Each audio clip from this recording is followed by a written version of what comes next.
Dunia pendidikan Indonesia berutang besar pada pesantren. Sebab jauh sebelum ada sistem pendidikan formal yang sekarang kita kenal, pesantren telah menjadi lembaga pendidikan yang diterapkan luas di Indonesia. Pada umumnya, pesantren berawal dan berpusat pada sosok kiai yang memiliki ilmu untuk dibagi. Para santri datang mengaji, bahkan sebagian mondok di sana. Karena itu tempat itu disebut pondok pesantrian atau pondok pesantren. Dulu di pesantren para santri hanya belajar ilmu-ilmu agama seperti tafsir, hadis, fikih, nahwu syorof, dan lain-lain.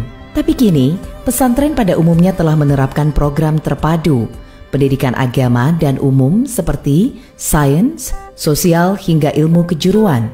Maka tak heran jika kini lulusan pesantren memiliki kesempatan yang sama dengan sekolah umum.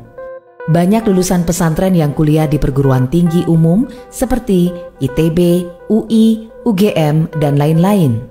Lulusan pesantren selain tersebar di Mesir, Timur Tengah, juga tak sedikit yang kuliah di Eropa dan Amerika. Alumni pesantren bukan hanya jadi dai dan ulama, tak sedikit yang menjadi pengusaha, pejabat, bahkan presiden. Metode pembelajaran pesantren awalnya bersifat personal dan informal yang disebut dengan sorogan. Kiai mengajarkan materi sesuai dengan capaian dan kemampuan si santri. Tapi kini, pada umumnya, pesantren telah menerapkan metode pengajaran klasikal seperti sekolah pada umumnya. Sekolah asrama atau boarding school memang bukan hanya milik pesantren, tapi konsep mondok di pesantren sangat khas. Bukan hanya melatih kemandirian, tapi juga melatih kedisiplinan ibadah ritual dan pembentukan spiritual.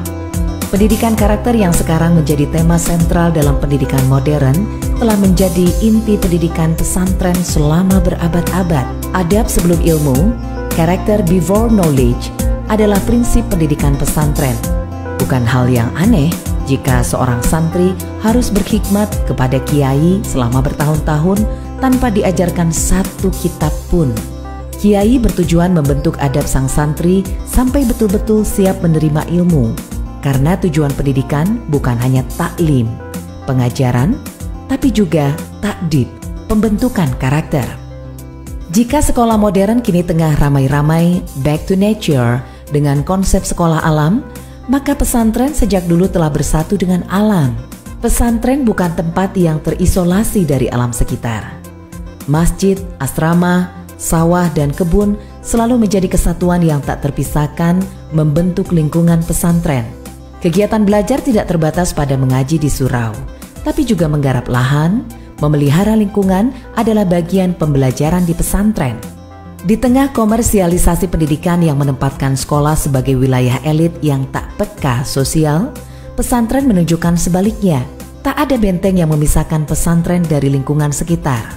Pesantren selalu menjadi bagian dari masyarakat, aktif dalam pemberdayaan ekonomi dan melestarikan budaya lokal. Santri-santri disebar ke masyarakat bukan hanya untuk berceramah, tapi juga untuk mengabdi.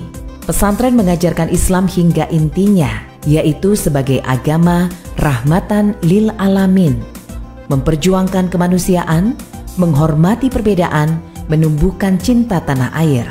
Sejarah membuktikan para kiai dan santri berada di barisan depan membela republik ini bersama semua elemen bangsa tanpa melihat perbedaan.